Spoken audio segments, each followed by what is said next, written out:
Muy buenas tardes, sean todos bienvenidos a la sesión del día de hoy.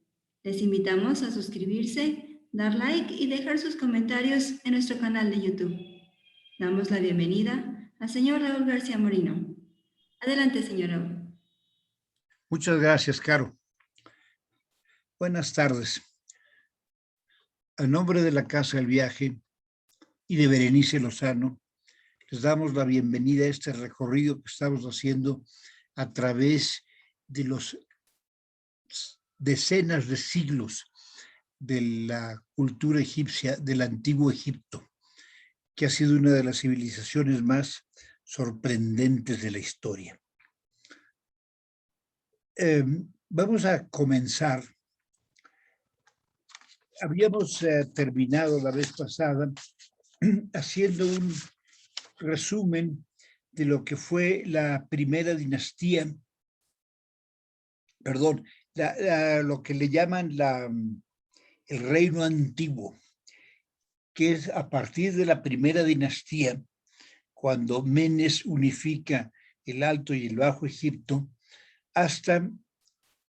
y nos quedamos en la cuarta dinastía, que es cuando se construyeron las grandes pirámides. No crean que vamos a hacer todo un recuento de las 30 o 31 dinastías de Egipto.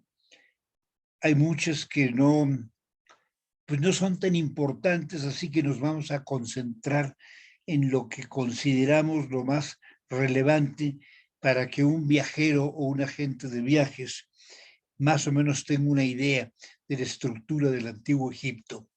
Habíamos comentado que alrededor del 2500 antes de Cristo es cuando comienzan el periodo dinástico y termina con la cuarta dinastía en la que se construyeron la pirámide de Keops, de Kefren y Mecaure o Miquerinos. Después viene en la sexta dinastía, que esto no lo habíamos mencionado, y vale la pena comentarles del emperador, del faraón Pepi II. Pepi II, que aquí está en brazos, en el regazo de su tutora, de su regente, porque él heredó el trono cuando tenía aproximadamente 6 años. No estaba capacitado para gobernar un reinado, un reino.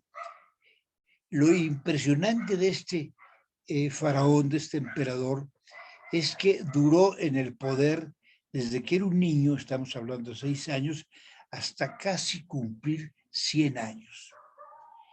Su reinado duró más de 90 años.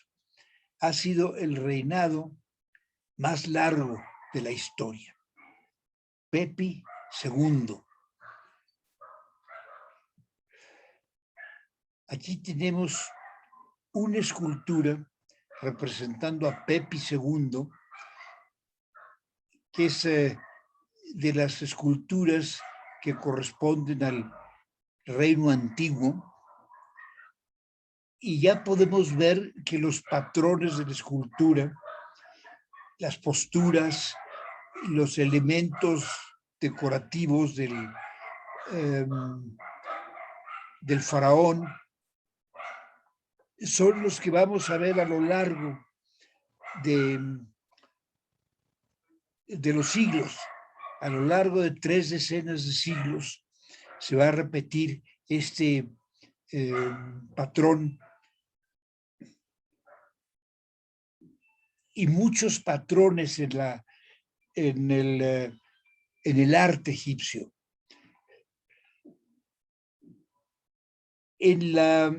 Después de la sexta dinastía viene un periodo intermedio en el que viene la séptima y la octava dinastía, y posteriormente la novena y la 10ª dinastía, pero en las 2 últimas es cuando se construye esta ciudad de Heracleópolis. cerca de lo que actualmente es Luxor. En las dinastías anteriores, la séptima dinastía y la octava dinastía, fíjense lo que son los contrastes de la historia. En la sexta dinastía, uno de los últimos emperadores es Pepi II, que gobierna pues 96 años. Eso es impresionante. Es el reinado más largo de toda la historia, que por lo que vemos quizá la reina Isabel II piense romper el récord, pero fuera de bromas, es impresionante un reinado en el que no haya habido rebeliones y que no haya habido, ¿qué les puedo decir? Asaltos al reino, usurpaciones. Ya desde el principio de la historia egipcia se notaba esta, ¿qué les puedo decir? Respeto a la institución del faraón, que prevaleció, salvo algunos periodos de caos, pero prevaleció a lo largo de la historia de Egipto. En estos periodos de caos es donde corresponde a la época de las dinastías octava, novena, décima, que pasaron su capital a Heraclópolis, que esto es lo que queda de Heraclópolis. Por supuesto, a menos que se sea un erudito, un arqueólogo o un egiptólogo, vale la pena ser visitada. Para un viajero normal, pues la verdad es que esto es ir a visitar ruinas decaídas, que no tuvieron esa pasión por la grandiosidad o por el gigantismo que caracterizó a lo largo de los siglos al pueblo egipcio. A ellos les gustaba hacer esas pirámides impresionantes que abrumaran al mundo, o esos templos como los de Karnak y Luxor, o de Abu Simbel, que son de verdad colosos de templos. Heracleópolis no tiene esas características. Además, en esta época de las dinastías séptima, octava, novena y décima, hubo una como erupción de reyes. Tenemos el caso de una dinastía que en 70 años tuvo 70 reyes, es decir, uno por año. Estuvo peor que el caso de México durante el siglo XIX, que en el espacio de 50 años hubo 50 cambios de presidentes, o en el tercer siglo de la historia de Roma, que en el transcurso de un siglo hubieron 20 emperadores, pero quienes rompieron todo este récord fueron los egipcios durante la séptima y octava dinastía. Hay el caso de que en 15 años gobernaron en Memphis durante la octava dinastía 70 reyes. Es decir, en todo el transcurso de estas dinastías hubo 140 faraones, de cuyos nombres sí tenemos registro de algunos de ellos, pero pues no vienen al caso. Les digo, a menos que se sea un historiador, que sí son muy meticulosos y muy quisquillosos en la datación, sobre todo de Egipto, que nos ofrece muchas fuentes de información sobre las épocas de sus reyes. Eso es lo que, gracias a los jeroglíficos, y que han sido logrados, que se ha logrado traducirlos gracias a Champollion, todo este legado de historia de reyes y de hechos, pues quedó registrada en las tumbas, en los papiros, en los centenares de papiros y los jeroglíficos en tumbas y templos, y eso ha sido pues una herencia maravillosa. Creo que ningún pueblo en la historia de la humanidad ha dejado tantos testimonios de su paso por la historia como ha sido el Antiguo Egipto. Bueno, ya en las épocas más recientes, pues tenemos crónicas de lo que ha sucedido año por año, ¿no? Pero me refiero de los pueblos de la antigüedad. Ni China, ni la India. Bueno, en el caso de la India no es nada sorprendente. Los hindúes nunca fueron muy proclives a la datación, a enmarcar en episodios de tiempo la historia de sus reyes y de sus emperadores. Ha quedado registro a veces en los anales musulmanes. Los musulmanes sí fueron mucho más cuidadosos en hacer relaciones de los reyes y de los hechos de los reyes, muchas veces siempre ponderando al rey, siempre elogiándolos.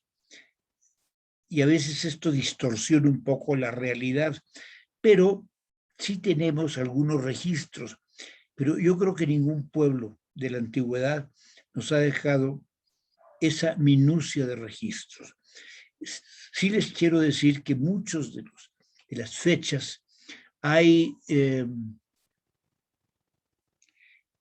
desacuerdos entre los egiptólogos, pero son desacuerdos menores. Por ejemplo, los años del gobierno de Tutankamón. A veces difieren en el inicio de su reinado y difieren por 10 años, incluso llegan a diferir y a estar en contra de lo que afirmó el egiptólogo X, y las fechas del reinado de Tutankamón o de Akenatón, a veces vemos como 5 diferentes versiones. Siempre hay alrededor del 1500 antes de Cristo, del 1550 antes de Cristo, pero a veces difieren hasta de 10 años o de 20 años. Y bueno, estos son criterios que en nuestro caso no nos afectan, y si tenemos la ocasión, que lo dudo, de tener entre nuestros clientes, sobre todo si vamos en un grupo de turistas, un egiptólogo, bueno, en principio el egiptólogo se ve por su cuenta. A él le sobran las explicaciones que le pueda dar un guía de turistas. El caso es que estábamos me regreso a estas dinastías de la 7ª a la 10ª dinastías, que corresponden a un periodo intermedio. Después viene el reino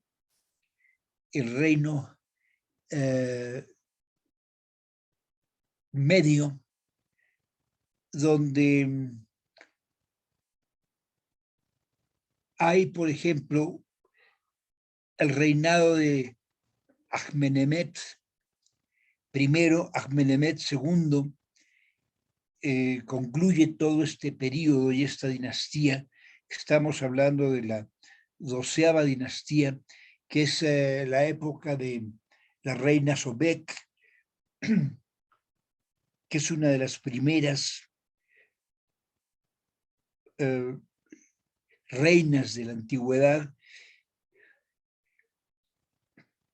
Después ya hay templos, ya hay estructuras construidas por Amenemhet I, Amenemhet II. De hecho, se empieza ya a establecer un centro religioso en Karnak. Y viene el segundo periodo intermedio, que se le llama el periodo de invasión de los egipcios, que corresponde a la dinastía 14 a la 17. Aquí tenemos una pintura de los hicsos. A diferencia de casi todos los pinturas o jeroglíficos egipcios, los hicsos, el hombre, lo presentan con sandalias. La mujer anda descalza. En casi todos los relieves o pinturas egipcias que se han encontrado en las tumbas o en los papiros, los reyes están descalzos. Pero aquí tenemos a los hicsos cuyo atuendo es diferente al de los egipcios nativos de Egipto. Los hicsos siempre se ha discutido quiénes eran. Ellos gobernaron durante las dinastías, les decía, desde la 14 a la 17, y muchos piensan que era una rama que venía de Canaán. Se ha concluido de que eran de origen semita. Hay incluso versiones de que están vinculados con los judíos antiguos. En fin, el caso es que llegaron los hicsos, gobernaron Egipto durante más o menos 2 siglos, durante 4 dinastías, la 14, la 15, 16 y 17, y después se inicia el periodo del Reino Nuevo en 1550. 1550 según unos, 1556 según otros, 1547 según otras versiones, pero más o menos alrededor de 1550 se inicia el Reino Nuevo con las dinastías, las grandes dinastías que son la dinastía 18 y 19.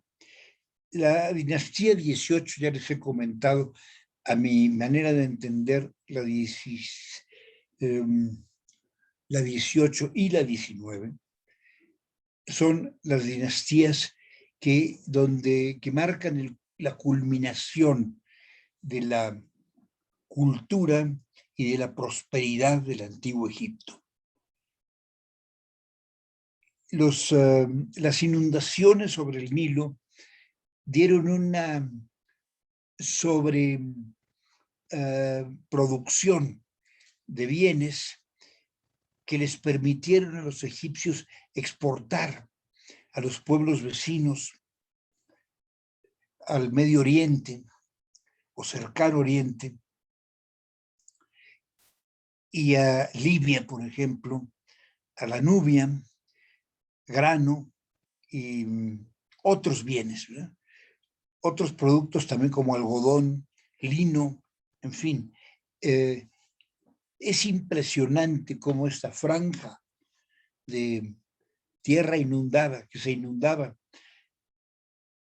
durante el verano en Egipto y que marcaba una de las 3 estaciones en que estaba dividido el año en el antiguo Egipto, que era la estación de sequía o la estación que se utilizaba para trabajar la tierra, sembrar. Después venía la época de la inundación y finalmente la época de que bajaba la inundación y que quedaban las tierras totalmente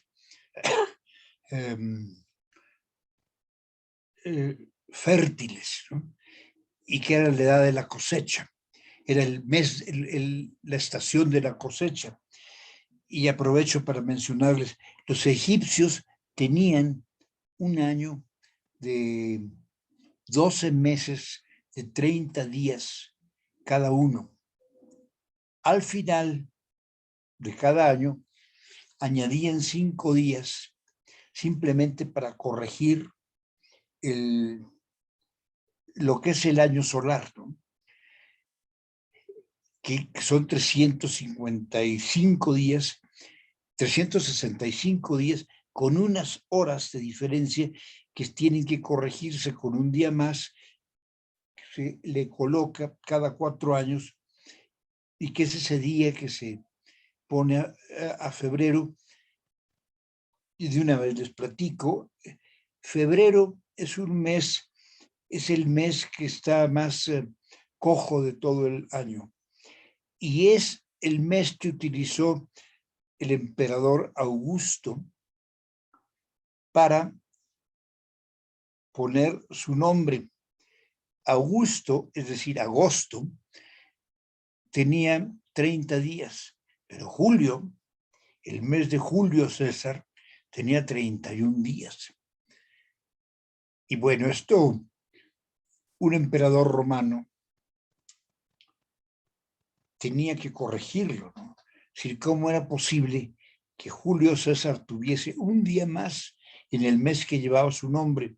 Por lo tanto, le quitó un día a febrero y el pobre de febrero se quedó mutilado y como cojo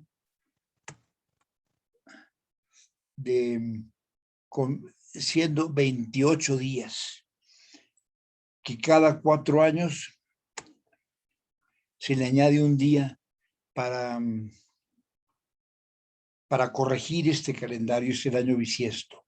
Bueno, los hicsos finalmente salieron de Egipto.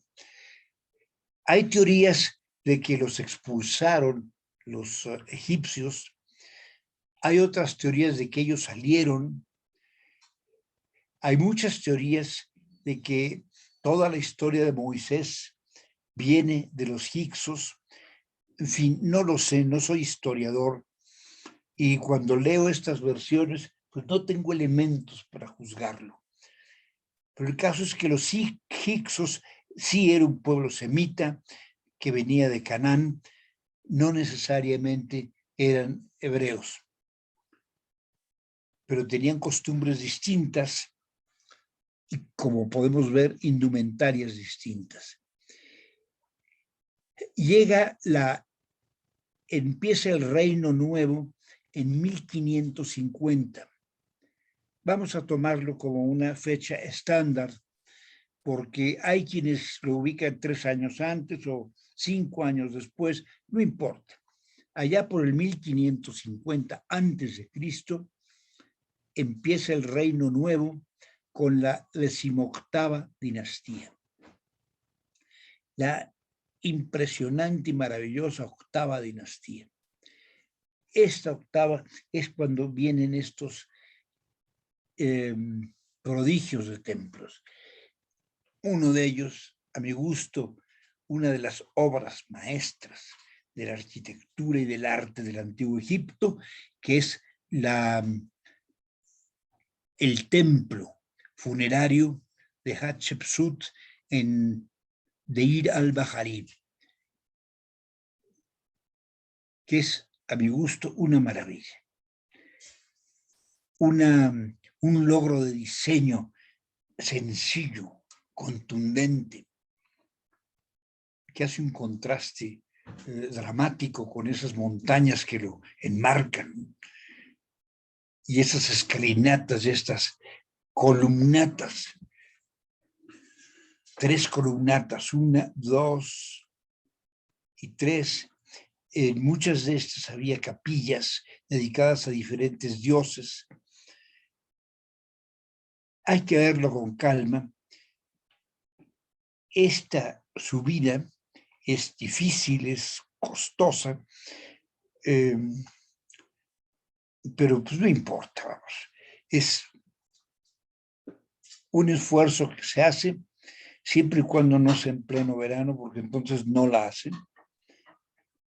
Y tenemos otro de los grandes monumentos de la dinastía 18, el templo de Karnak. No se fundó, es decir, no se comenzó con la 18ª dinastía.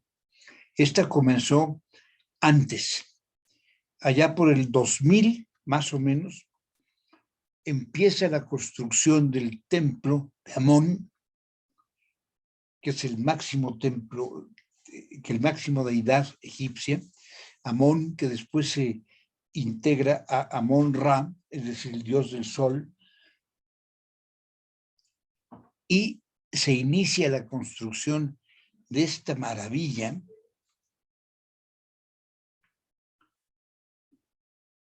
de más de 30 hectáreas, que es el templo más grande del antiguo Egipto. Aquí está amurallado, aquí tenemos una de las entradas, la principal de hecho, y aquí podemos ver el Dromos, que es esta calzada que la conecta con Luxor, que es la calzada de las esfinges, y así se llama el Dromos, así le pusieron los griegos y así se nos quedó. Y aquí tenemos un pilón, aquí tenemos otro pilón, otro pilón, otro pilón, otro pilón acá. Los pilones o pilonos son estas puertas monumentales del antiguo Egipto. Es algo similar a los gopurams de la India.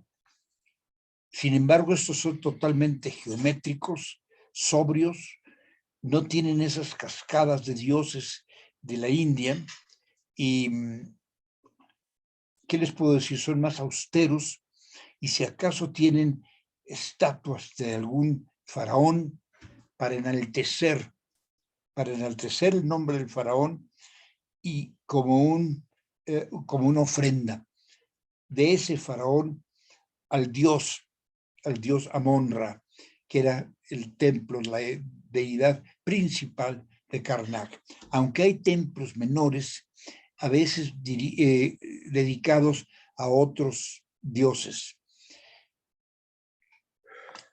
Bueno, este templo fue enriquecido durante la 18ª dinastía y después durante la 19ª fue, como quien dice, rematado con una serie de templos y de construcciones realizadas por Ramsés II, el constructor más ambicioso de todo el antiguo Egipto.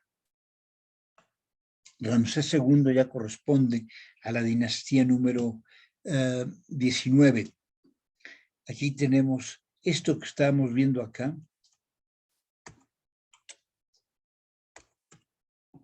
Perdón.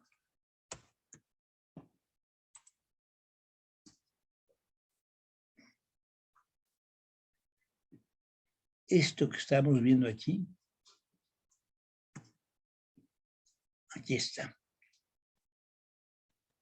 El pilono, acá atrás otro pilono, salas hipóstilas y el dromos. Después hay otros emperadores que construyen, va decayendo esa fiebre de construcción hasta que empiezan las invasiones, el asedio de los asirios, que nunca llegan a conquistar Egipto, pero lo distraen de muchos de sus proyectos. Y por último, el último templo importante del antiguo Egipto es el templo de Edfú. Aquí lo tenemos. Esta es una vista en la noche del templo de Edfú. Aquí está el dios Horus. Aquí hay otra estatua de Horus, que es el hijo de Osiris y de Isis, dios del cielo.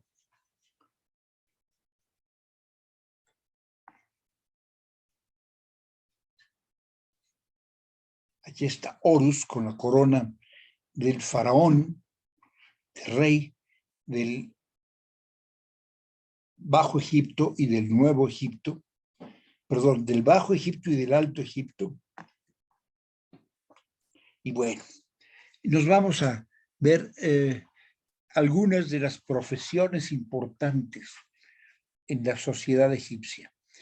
Número 1, los escribas. Los escribas era una profesión privilegiada. El aprender a escribir y a leer siempre fue valorado como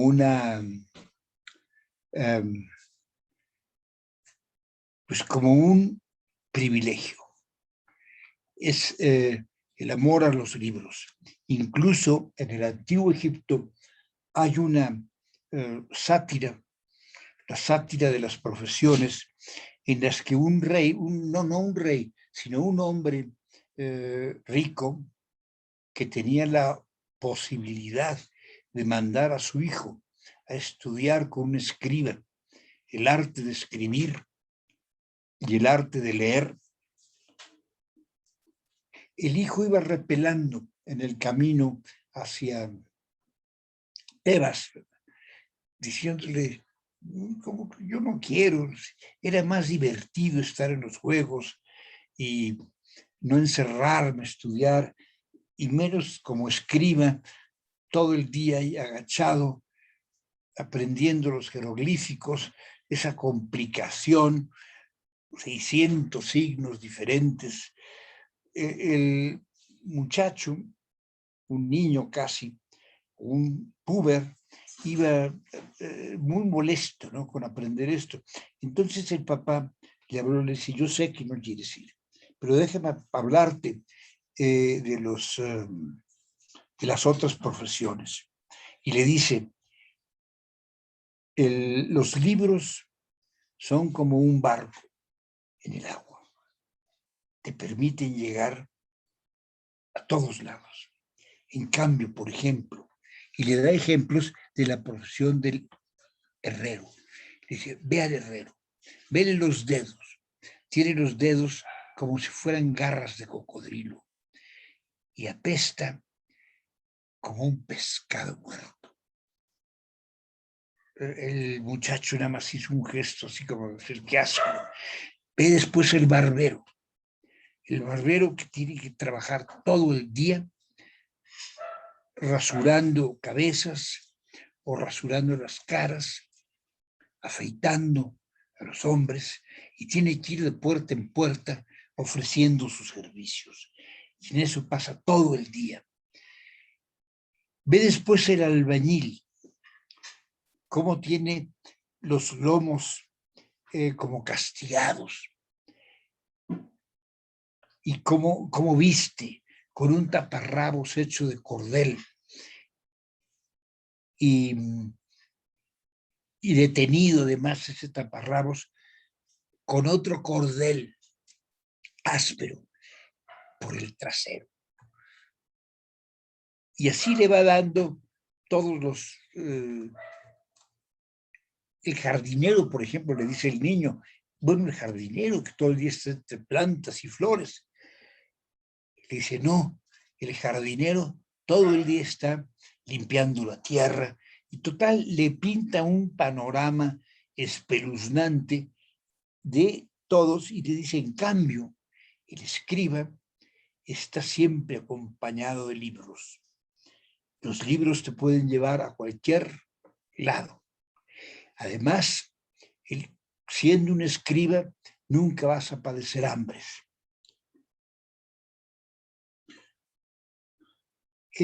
Siempre tendrás el príncipe o el faraón o el ministro que utilice tus servicios, y comerás bien en su casa y serás como de su familia. Total, esto es la lección que le da este padre al muchacho para que entre de escriba. Y en efecto, los escribas era una profesión popular y privilegiada en el antiguo Egipto. Eran en cierta forma los dueños del saber, ellos y los sacerdotes. que para ser sacerdote se necesitaba saber escribir y leer. Pero qué maravilla, ¿no? Qué lección tan extraordinaria de darle un lugar privilegiado a tu profesión como escriba. En la actualidad, si bien ya los escribas no necesariamente no padecen hambres, pero siempre será una profesión muy noble. Y como dice el papá de este muchacho, es como un barco sobre el agua que te puede llevar a todas partes del mundo. A mí se me hace una metáfora maravillosa. Bueno, estos son los escribas. Aquí tenemos unas estampas, ¿verdad? Unas pinturas en las tumbas o en algunos papiros. Después viene otra de las profesiones del antiguo Egipto, era la danza. La danza, que normalmente la practicaban chicas, muchas de ellas eran danzaban en templos, otras interpretaban música con estas flautas, y muchas veces eran prostitutas religiosas. En el antiguo Egipto no había no era un pueblo puritano, al contrario, era un pueblo muy, muy abierto. Por ejemplo, su vida sexual era muy, muy libre.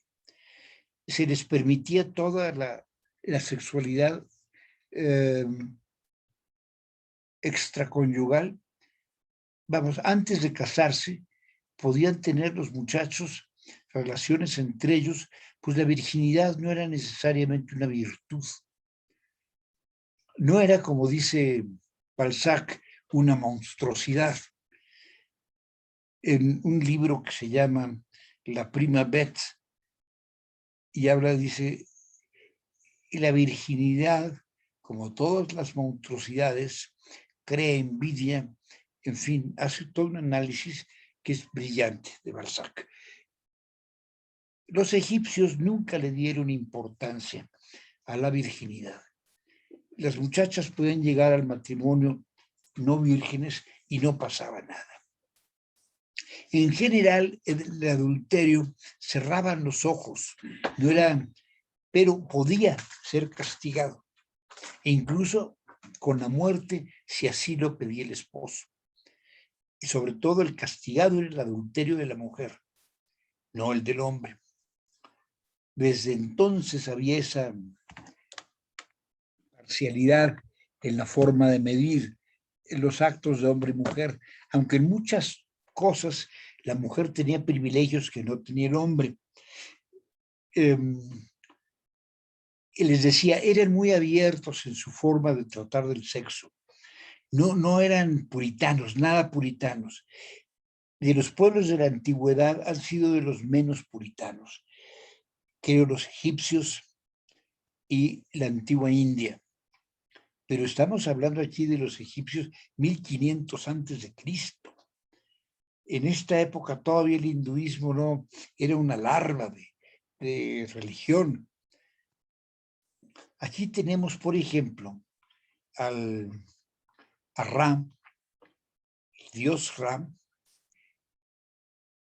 cómo el mundo se crea. Él es el autocreado, él se crea a sí mismo, pero crea el mundo a través de una eyaculación, para lo cual tiene que acudir a la masturbación. Y en una forma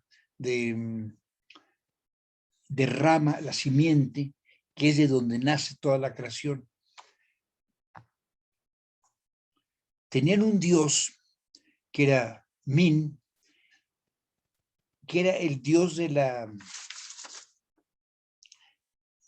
erección, y normalmente se le representa con una erección. Y aquí tenemos uno de los relieves.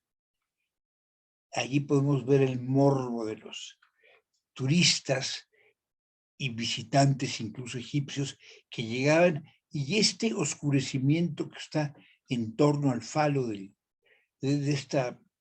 dios Min, está oscurecido por tanto tocarlo, por tanto el manoseo de tanta gente que iba a visitar y tocaban.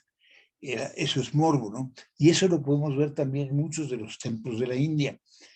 Vemos las estatuas de las mujeres que siempre son exuberantes, tremendamente exuberantes, con un pecho y una cintura minúscula, y unas caderas prominentes y un pecho también impresionante, como las estatuas están como con brillo y ennegrecidas por tanto toque de los visitantes, pero desde siempre llegaban y tocaban el pecho de la deidad, de la diosa que estaba bailando, incluso de Parvati, que era diosa de no de la virginidad, no, era diosa del amor, pero del amor bueno.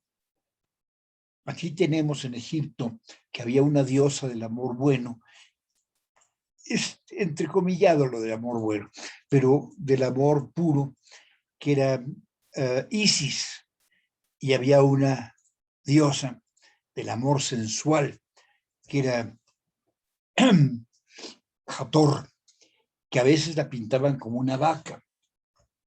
Yo recuerdo en mi primera visita a Egipto, que la hice sin haber leído casi nada de Egipto, porque fue una visita que se improvisó al final de un viaje que no querían tener tantos días en la India, y entonces me pidieron, oye, vamos a tratar de quitarle unos días al recorrido en India, porque esto es deprimente, y vamos a ver si podemos visitar Egipto.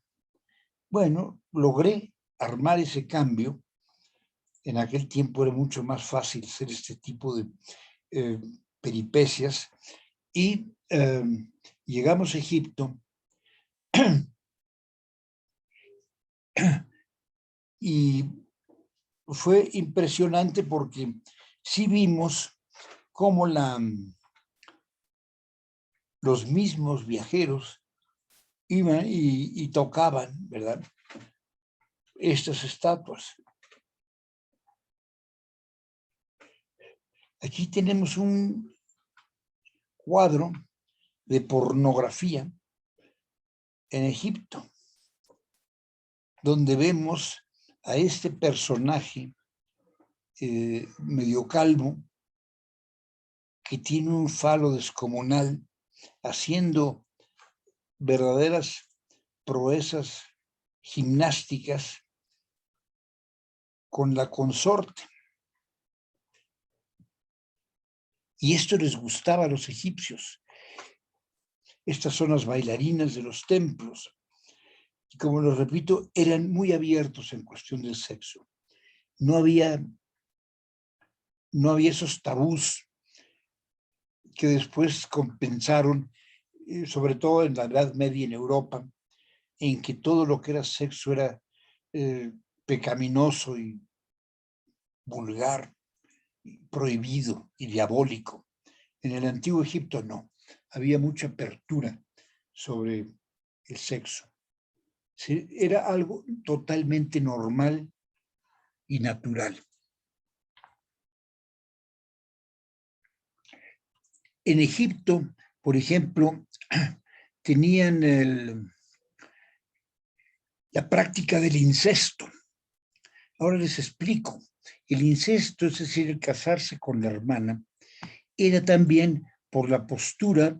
Bueno, esta es una imagen del rey Tot, el rey de la sabiduría, el rey de las ciencias, el dios de las ciencias y de la sabiduría.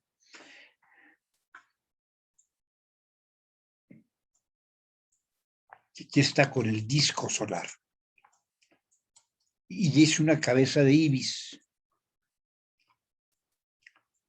En el antiguo Egipto, les decía, existía el incesto. No había tabú contra el incesto, sobre todo entre los faraones y entre las clases nobles o la clase sacerdotal. ¿Por qué lo hacían? No tanto porque se enamoraran de su hermana, porque al vivir con ella tuviera una química especial. No, no tanto por eso. Era porque ahí venían los privilegios de la mujer, aunque también tenían ciertas limitaciones o ciertos prohibiciones, como es el adulterio. Una vez casada, una mujer no puede cometer adulterio. Y cuando cometía el adulterio, podría ser dilapidada, apedreada, podría ser ejecutada o podría ser perdonada. No era necesario, no era una cuestión de honor ejecutarla. A los egipcios no les importaba tanto eso, era una cuestión de la actitud del marido. Ahora, el privilegio de la mujer era que ella era la heredera de los bienes. Cuando la que llevaba el apellido, la que llevaba el linaje, era la mujer.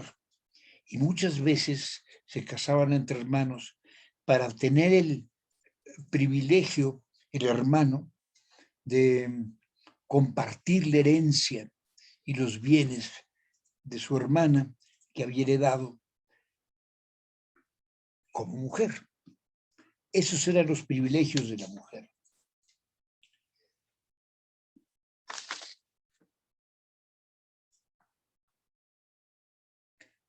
Bueno, aquí ya se los mostré, el Dios de la sabiduría. Venían el Dios de la sabiduría, que es el Dios de los matemáticos. Las matemáticas estaban muy avanzadas en el Antiguo Egipto.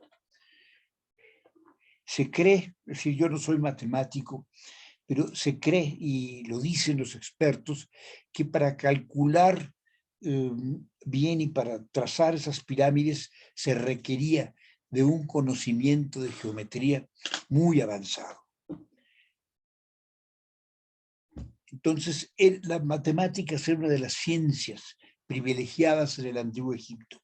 La ingeniería en el Antiguo Egipto, dicen los expertos, los egiptólogos, que era superior a la de la antigua Grecia, incluso a la de Roma, y superior a toda la Edad Media hasta llegar ya a la Edad Moderna, donde ya la ingeniería progresó a niveles estratosféricos, como lo tenemos ahora con la tecnología. Otra de las ciencias de las cuales Tot era su dios fue la medicina, una de las glorias del Antiguo Egipto. La medicina, ellos creían en la influencia de, ellos hacían una especie de exorcismo. A veces te enfermabas porque los espíritus malignos te poseían. Ellos practicaban exorcismos invocando a dioses benéficos y expulsando a los dioses malignos que habían poseído un cuerpo. Estaba muy mezclada con la magia, pero a través de esto lograron desarrollar todo un complejo, una compleja ciencia de la medicina, de medicamentos, pócimas, hierbas, y crearon una herbolaria gigantesca con más de 700 recetas o 700 medicamentos, según los papiros antiguos. Les digo, yo los papiros no los conozco, y la verdad es que tampoco me interesa ir a ver en el Museo Británico papiros egipcios que no entiendo, pero me baso en lo que he leído y lo que me han informado, que la medicina era sumamente avanzada. La cirugía, practicaban cirugía de cráneo, cirugía de ojos, como ya habíamos hablado. Había cirugía de pies, aunque no había el problema de los juanetes como actualmente, pero había problemas de pies y había cirugía para pies. Una de las razones de la salud de Egipto en la cuestión de los pies es que casi siempre andaban descalzos. Nosotros podemos ver en los jeroglíficos y en los papiros casi todas las deidades y los faraones están representados descalzos. Rara vez les ponen sandalias y nunca zapatos. Pues más o menos esa es una síntesis de lo que era el conocimiento científico en el antiguo Egipto. Y está muy mezclada la medicina con la religión y con la magia, pero también tenían conocimientos avanzados. Se llegaron a crear medicamentos pues muy avanzados en su tiempo. Se dice que uno de los inventos del antiguo Egipto fue la aspirina, que ellos la habían encontrado en no me acuerdo qué hierbas, y lo practicaban la ingestión de aspirinas para calmar el dolor. Por último, entre las costumbres egipcias, alguna muy notable era el cosmético. El cosmético era algo indispensable en Egipto. El uso de cosméticos y de joyas era buscado, favorecido tanto por hombres como por mujeres. Les encantaba pintarse los ojos para agrandarlos.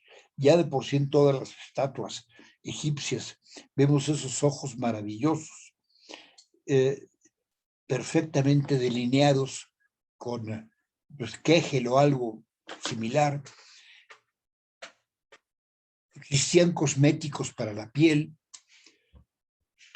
A las mujeres normalmente era bien visto blanquearlas un poco, sin llegar a tener esa palidez enfermiza, pero sí ponerlas más blancas. Y el hombre se veía mejor apiñonado, para lo cual usaban cosméticos a veces rojizos, a veces color siena.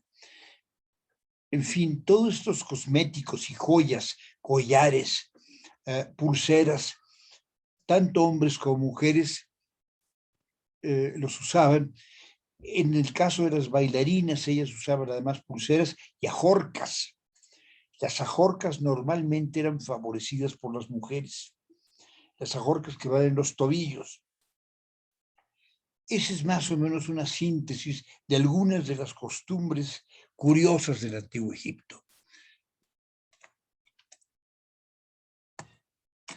Bueno, nos despedimos y el número 7 de esta serie de Egipto vamos a hablar de los dioses egipcios en una forma también breve. No nos vamos a meter en muchos detalles, sobre todo con la mitología egipcia, que es una de las más complejas mitologías del mundo. No tienen ni idea el grado de complejidad y de contradicciones. Heródoto, cuando visitó Egipto, hizo el comentario de que no había conocido ningún otro pueblo antiguo. Bueno, Heródoto conoció como pueblo antiguo Egipto y creo que Persia, pero él siempre se fascinó con Egipto. Él fue quien fijó la época de las pirámides en 3300 antes de Cristo, lo cual no está tan mal calculado, ¿no? Nada más se equivocó por 700 años, pero pues estamos hablando de una época en que no tenían la ciencia de la arqueología y de la paleografía como actualmente. La arqueología moderna ha llegado a unos niveles impresionantes. Ya se usan rayos X, rayos láser para hacer estudios de las pirámides, de las tumbas, de los relieves, de las pinturas. Ahora se puede analizar qué usaban como pintura. En fin, nuestra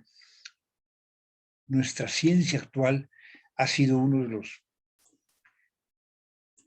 de los momentos más brillantes en la historia de las ciencias. Vivimos una época privilegiada. A mucha gente incluso le asusta tanto avance y a veces se aterran nada más de pensar qué es lo que va a suceder con esa tecnología que ya está imparable y que cada año, cada 2 años cambia y nos trae nuevos milagros, al grado que ya nos acostumbramos a ver milagros. En el transcurso de 50 años hemos dado un salto gigantesco en el manejo de la tecnología y de las medicinas y de muchas ciencias. Esta época, estamos en la época más brillante de la ciencia. ¿Quién sabe si así es con otras ramas de la cultura, como es la filosofía o el arte? Pero pues es nuestra época y mucho de esto se arranca desde el Antiguo Egipto. Muchas gracias a nombre de Berenice Lozano y de la Casa del Viaje. Les agradezco su presencia y el próximo martes veremos el 7º capítulo de Egipto, donde haremos un recorrido breve por la mitología, que les digo es una de las mitologías más complejas del mundo, llena de contradicciones, pero fascinante, en fin. Muchas gracias.